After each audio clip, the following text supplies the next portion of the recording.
महाराज युधिष्ठिर ने श्री कृष्ण से पूछा, केशव, कृपा करके यह बताइए कि श्रावण एकादशी का क्या नाम है, उसकी क्या विधि है और उस दिन किस देवता की पूजा होती है। तब भगवान श्री कृष्ण बोले, हे धर्मराज, आपका प्रश्न बहुत उत्तम है। यह सभी पापों को हरने वाली है। इसमें समस्त मनोकामनाएं तथा सिद्धियों के दाता नारायण भगवान की पूजा होती है। इस समस्त संसार में पुत्रदा एकादशी के समान दूसरा कोई व्रत नहीं है। पुत्रदा का अर्थ है पुत्र देने वाली, अर्थात यह व्रत निसंतान लोगों को संतान प्रदान करने वाला है। हे राजन, अब मैं आपको पुत्रदा एकादशी के महत्व से जुड़ी एक कथा सुनाता हूँ। ध्यान पूर्वक सुने। एक समय भद्रावती नामक नगरी में सुकेतुमान नामक राजा राज्य करता था। उसकी पत्नी का नाम शव्या था। राजा के पास धन, वैभव, राज्य आदि किसी प्रकार की कोई कमी नहीं थी, परंतु उसकी कोई संतान नहीं थी। इस कारण राजा और उसकी पत्नी दोनों चिंतित रहते थे। राजा यह सोचकर चिंतित रहते थे कि हमारे लिए पिंडदान कौन करेगा। बिना पुत्र के पितरों और देवताओं का ऋण मैं कैसे चुकाऊंगा। अवश्य ही मैंने पिछले जन्म में कोई बुरे कर्म किए होंगे, इसलिए मेरे पुत्र नहीं है। राजा को इस प्रकार चिंता में डूबा देख रानी शव्या भी हर समय चिंतित रहती थी। एक दिन राजा चिंता में इतने मगन हो गए कि उन्होंने अपने प्राण त्यागने का निश्चय किया, परंतु आत्मघात को महापाप समझकर वह अपना अश्व लेकर सोच विचार में डूबे हुए जंगल की ओर चले गए। वहां अनेकों प्रकार के पक्षियों और पेड़ पौधों को देखते हुए राजा आगे चलते जा रहे थे।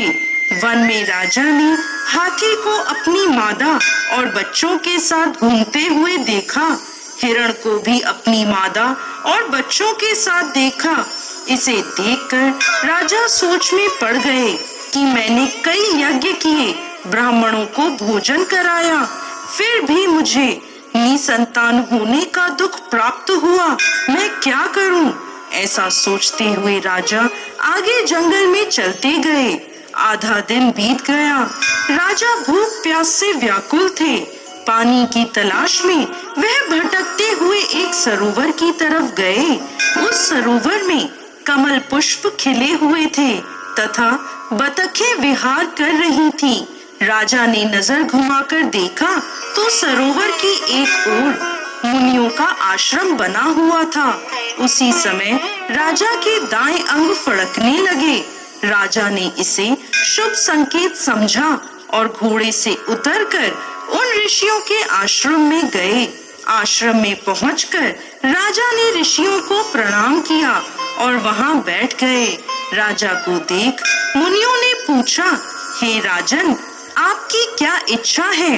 राजा ने पूछा, महाराज, आप कौन हैं और यहाँ किस लिए आए हैं? कृपा कर मुझे बताएं। तब वह ऋषि बोले, राजन, आज से 5 दिन बाद संतान देने वाली पुत्रदा एकादशी है। हम विश्व देव हैं और इस सरोवर में स्नान करने के लिए आए हैं।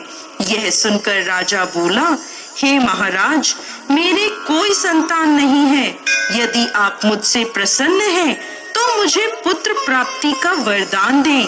यह सुन मुनि बोले, हे राजन, श्रावण मास की एकादशी का नाम पुत्रदा एकादशी है। यह निसंतान को संतान प्रदान करती है। आप अवश्य पुत्रदा एकादशी का व्रत करें और भगवान की कृपा से आपको पुत्र रत्न की प्राप्ति होगी। मुनि के वचनों को सुनकर राजा को संतोष हुआ और उसने महल में जाकर रानी शव्या को सारी बात बता दी और पुत्रदा एकादशी के दिन राजा और रानी दोनों ने पुत्र प्राप्ति की इच्छा से पूरे विधि विधान से पुत्रदा एकादशी का व्रत किया और द्वादशी के दिन पारण किया। कुछ दिनों बाद रानी शव्या ने गर्भ धारण किया। 9 महीने पश्चात उनके यहाँ एक अति तेजस्वी पुत्र हुआ। वह राजकुमार अत्यंत सुंदर, यशस्वी और प्रजा का पालन करने वाला राजा बना। श्री कृष्ण भगवान बोले, हे कुंती नंदन, पुत्र प्राप्ति के लिए पुत्रदा एकादशी का व्रत सर्वोत्तम है। जो मनुष्य पुत्रदा एकादशी के महत्व को पढ़ते या सुनाते हैं, वह सांसारिक सुखों को भोग कर अंत में स्वर्ग लोक को प्राप्त करते हैं।